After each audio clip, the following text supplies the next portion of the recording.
తిరుపతి జిల్లా చంద్రగిరిలో జరిగిన దాడులు, హింసాత్మక గొడవలపై సిట్ బృందం విచారణ చేపట్టనుంది.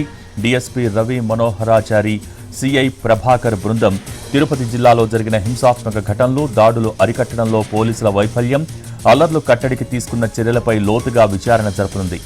ఇప్పటికే నమోదైన కేసులను పరిశీలించి అవసరమైతే సెక్షన్ల మార్పు, నిందితుల చేర్పులు చేస్తారు. హింసాత్మక ఘటనలు జరిగిన చంద్రగిరి నియోజకవర్గంలో పులివర్తివారిపల్లె, కూచువారిపల్లి గ్రామాలతో పాటు టీడీపీ అభ్యర్థి పులివర్తి నానిపై దాడి జరిగిన తిరుపతి పద్మావతి వర్సిటీ ప్రాంతాల్లోనూ సిట్ అధికారులు పర్యటిస్తారు.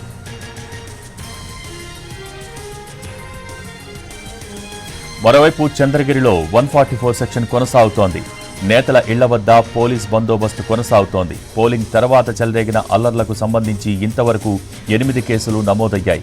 వైసీపీ, టీడీపీలో 71 మందిని నిందితులుగా గుర్తించారు. ఇందులో 13 మందిని అరెస్ట్ చేసి కడప సెంట్రల్ జైలుకు తరలించారు. ఇక మరోవైపు అరెస్టుల భయంతో వైసీపీ, టీడీపీకి చెందిన పలువురు కార్యకర్తలు అజ్ఞాతంలోకి వెళ్లిపోయారు. సీఐపై దాడి ఘటనలో పాల్గొన్న వారిని గుర్తించే పనిలో పోలీసులు ఉన్నారు.